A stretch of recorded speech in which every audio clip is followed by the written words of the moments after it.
Have you ever heard of the Maiden of Lorraine Prophecies, or Joan of Arc? A woman whose accomplishments and prophecies became legend in her own lifetime. Well, she sure was a peculiar woman, so let's gossip a little bit about her, okay? Welcome to Peculiar Occurrences. I am your host, Lilith Nova. A Peculiar Occurrence fan? Well, I've opened up a store just for you. So head on over and buy your Peculiar Occurrence gear today.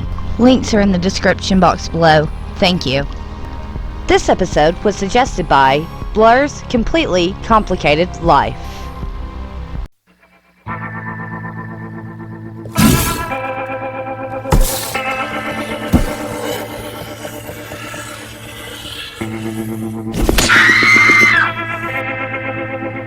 After about 100 years of war, France was devastated from the English's use of scorched earth tactics, making their grounds unable to grow food. And with their merchants being cut off from foreign markets, France was devastated and nearly fallen to England. Rumors started to rage about a prophecy where France would be lost by a woman and regained by a virgin from the borders of Lorraine, yielding weaponry to take back France from English forces. These prophecies were called the Maiden of Lorraine Prophecies. In 1420, the Queen of France signed the Treaty of Troyes, which granted succession of France to the heirs of King Henry V of England, instead of to her son, Prince Charles VII. King Henry V and King Charles VI both died only 2 months apart from each other in 1422, leaving an infant Henry VI as monarch of both kingdoms. King Henry V's brother, John of Lancaster, 1st Duke of Bedford, acted as the regent. A woman had devastatedly signed France away to England. And after this, in 1429, nearly all of France was taken by English and Anglo-Burgundian forces. They controlled Paris and Rouen, along with Reims, which was important because the Cathedral of Reims was the traditional coronation site for the past French king since the year 816. Neither heir had been officially coronated as king, so Charles VII still had a chance to become king. In 1428, the English had started the siege of Orléans, one of the few cities left that were still loyal to Charles VII. Also an important objective because they were the only thing standing in the way of English making a full-on attack to the heart of France. In the words of one modern historian, on the fate of Orléans hung the fate of the entire kingdom. No one was optimistic that the city could long withstand the siege. Then in flew Joan of Arc. So no. What? How did they get through? I don't know. I've heard that the captain possesses some wonderful power. What's his name? Who is he? I am Joan of Arc, your humble servant. Born January 6, 1412, and nicknamed the Maiden of Orléans. A woman who often dressed as a man to protect herself along her long journeys. She quickly became the heroine of France for her role during the Lancastrian phase of the 100-Year War. Joan of Arc was born to a peasant family in northeastern France. Joan claimed that she received visions from Archangel Michael, Saint Margaret, and Saint Catherine of Alexandria, instructing her to support Charles VII and recover France from English domination. Late in the 100-Year War, the uncrowned King Charles VII sent Joan to the siege of Orléans as part of a relief mission. She gained prominence when, just after 9 days of her being there, the siege was lifted. Several additional swift victories led to Charles VII being coronated at the Cathedral of Reims. This long-awaited period boosted French morale and paved the way for the final French victory. On May 23rd, 1430, she was captured by Burgundian forces, which were allied with the English. She was then turned over to the English and put on trial for heresy by a pro-English bishop, to where she was found guilty and burned at the stake. She died at about 19 years old. In 1456, an inquisitional court examined the charges, found her innocent, and deemed her a martyr.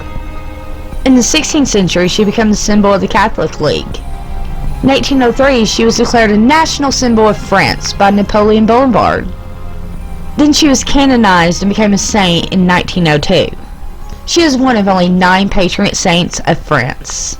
Now let's get into the more peculiar part of this story, how she became known as the Maiden of Lorraine. Well, first, there was the actual Maiden of Lorraine Prophecies that everyone had heard for quite some time before her birth. Since Joan's village was near Lorraine, a lot of people believed in her. Joan claimed to receive visions from God, and she passed every test laid before her. Joan of Arc's prophecies became legendary in her own time, corroborated by witnesses and testimony. Joan prophetically charged herself with 4 responsibilities, only 2 of which were realized in her lifetime. She once said to Prince Charles VII, "I shall last a year, and but little longer. We must think to do good, work in that time. 4 things are laid upon me: to drive out the English, to bring you to be crowned and anointed at Reims, to rescue the Duke of Orléans from the hands of the English, and to raise the siege of Orléans." End quote. Now let's look at the 4 prophetic responsibilities. Number 1, to drive out the English. Despite all the extraordinary accomplishments of Joan of Arc, she was executed before this prophecy was fully realized. She was the sole inspiration for driving out English forces from most of France. However, it wasn't until November 12th, 1437, 6 years and 8 months after her death, that Henry VI lost Paris, and historians recognize the English as being driven from France. Joan was responsible for this like no one else could have possibly been, for it was her great deeds that helped lead the French to recapture their land. Number 2, to crown and anoint Charles VII at Reims Cathedral. Sometime in March of 1429, Joan professed to Charles VII that in 4 months he would be crowned the King of France at Reims Cathedral. This claim is actually verified in a letter dated April 22nd, 1429. States, "The king in the course of the coming summer would be crowned at Reims." Charles VII was crowned in Reims. Charles VII was crowned in Reims Cathedral on July 17th, 1429, with Joan of Arc by his side. Strategically, this was a devastating blow to the English. Number 3, to rescue the Duke of Orléans from the hands of the English. Duke Charles d'Orléans fell into the hands of the English at the disastrous French defeat of Agincourt in 1415. Lifting the English siege in Orléans paved the way to his release. But it wasn't until 1440, 9 years after Joan's death, that he was freed. Number 4, to raise the siege of Orléans. The city of Orléans had been besieged for at least 7 months before Joan's arrival. On April 29th, 1429, Jacques de Nos, the bastard of Orléans, was unsuccessful at turning the English away. John Talbot, the Earl Shrewsbury, considered one of the most audacious of the English generals, commanded the garrisons, and occupied one of the most formidable fortresses, St. Luke. Joan led the capture of St. Luke on May 4th, her very first day of battle, and then she swore not to battle, fight, or put on armor the next day, the day of the Ascension.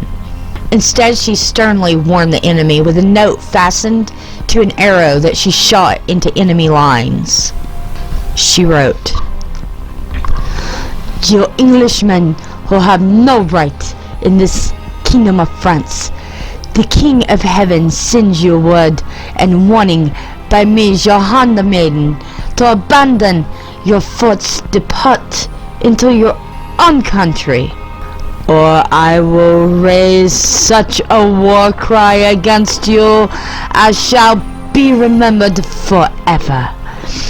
And this I write to you for the third and last time, nor shall I write further." On May 6th, Joan exclaimed, "In the name of God, let us go on bravely!"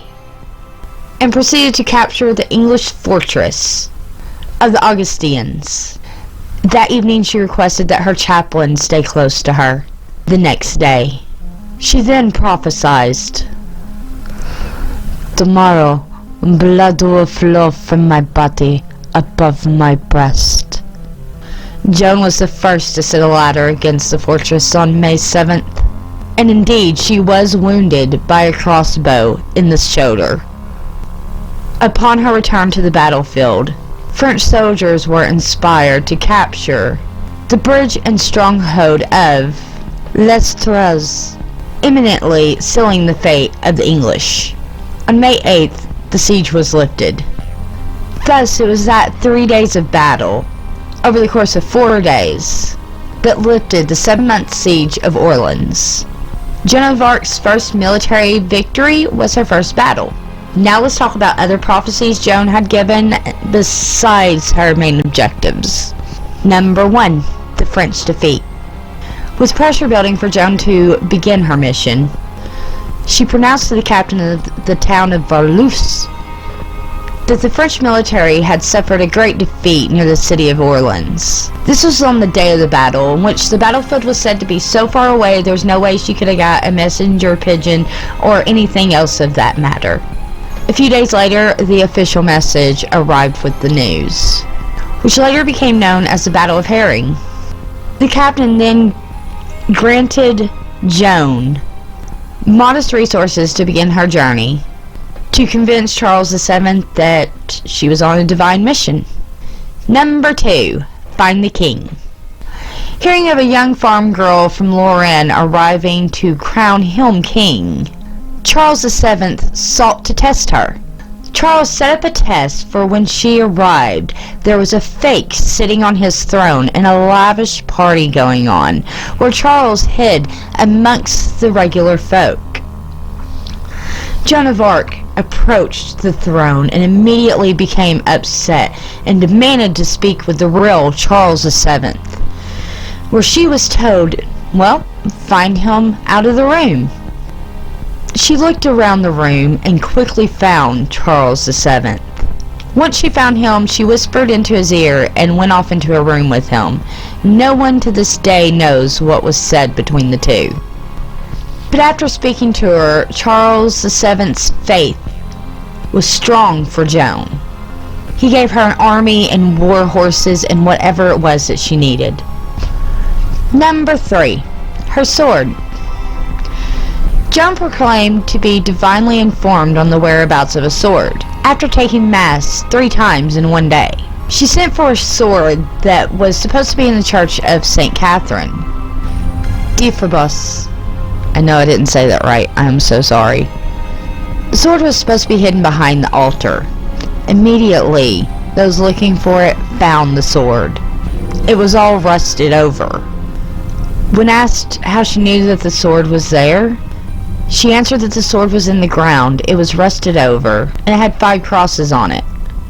and she knew it was there through her voices, and that she had never seen the man who fetched it for her. She wrote to the clergy of the church and asked if it was their pleasure that she should have the sword, and they sent it to her. As soon as the sword was found, the priest rubbed it, and the rust fell off with no effort. Number 4. Her own capture. In March of 1429, Joan said to Charles VII, "I shall last a year and but little longer. We must think to do good work in that year." Later she elaborated by saying she would be captured by Midsummer Day, June 24th, but that she did not know the exact time. Before the Battle of Orléans, Joan was noted as saying, "I feel nothing but treachery." 14 months later, May 23rd, 1430, Joan prayed at one of the churches. Her spirit was troubled as she reportedly told a group of children, "Pray for me, for I have been betrayed." That evening she went with a company of soldiers outside the city against the English. After crossing a bridge, the English intercepted her and her men, cutting off their retreat. Refusing the demands to surrender, Joan was pulled off her horse by a Burgundian archer and taken prisoner. Number 5, wounded in Orléans, which I've already touched on this, but a letter dated April 22nd, 1429 reads, "The maid said she would save Orléans, compel the English to raise the siege, and that she herself would be wounded by a shaft but would not die of it, and that the king, in the course of the coming summer, would be crowned at Reims." At her trial of rehabilitation, Father Jean Pasquerel, I know I said that wrong, my bad, testified on May 6th, 1429, that Joan said, "Tomorrow, blood shall flow from my body above my breast." On May 7th, 1429, Joan of Arc led the attack on the English and was wounded through the shoulder by a crossbow, which I know I already mentioned. Number 6, 7 years. March 1431, at her trial of condemnation, Joan of Arc announced that within 7 years that the English would suffer a far greater defeat than they had in Orléans, losing everything in France. On November 12th, 1437, 6 years and 8 months after Joan's declaration, Henry VI lost Paris, and historians recognize the English as being driven from France. Number 7, predicting a man's death. Father Jean Pasquerel, I can't say that name. Father Jean Pasquerel told of a man that Joan heard curse and was told by her, "You dare curse God? You who are so near to death." An hour later, he fell into water and died. Were Joan of Arc's voices ever wrong? Often during her imprisonment, Joan talked of her expectations of deliverance, though she didn't know how or when this would come about. Several people testified that when she realized that her deliverance wouldn't be forthcoming, that she started to say that her voices had deceived her. If she did say this, it is uncertain what she meant, though testimonies at her trial of condemnment speak a different story. Statements saying that until her last breath, she declared her voices came from God and never deceived her. Joan reported that her voices had told her, "Have no care for thy martyrdom. You will in the end come to the kingdom of paradise." It seems she may have contradicted herself here. Her voices were deceptive. It lays doubt over all her claims of divine communication. Did God lie? It was apparent that for a time Joan believed she would be delivered from captivity, stating, "Those who wish to get me out of the world might well precede being saved. Joan of Arc may have even interpreted her being a martyr as to mean what she had to endure in prison. Many believe that it was this interpretation of the voices that made Joan of Arc feel like she had been deceived, and that later in reflection she no longer felt this way. Though it is clear that in the end she held fast to what the voices had told her and declared them to be the faithful word of God. There is so many theories about this, from she heard the word of God to her being a witch that consorted with the devil. Some even think that she was the illegitimate sister of Charles VII and a fine trickster who got inside information. Modern psychologists, with a fascination of her stories, say that she may have had some sort of disorder like schizophrenia that caused her to have delusions. What do you think about the stories of Joan of Arc, and which theory is your favorite? Let me know down in the comments below. And while you're down there, the link to my merch store is in the description box below. If you would like one of these Peculiar Occurrences shirts, Peculiar Occurrence, be peculiar. Or you can pick up one of my newly popular Peculiar Squad shirts. Until next time, keep your eyes peeled for all things peculiar.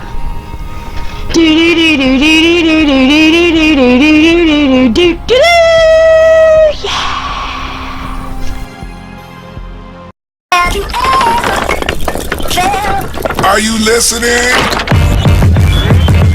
Damn.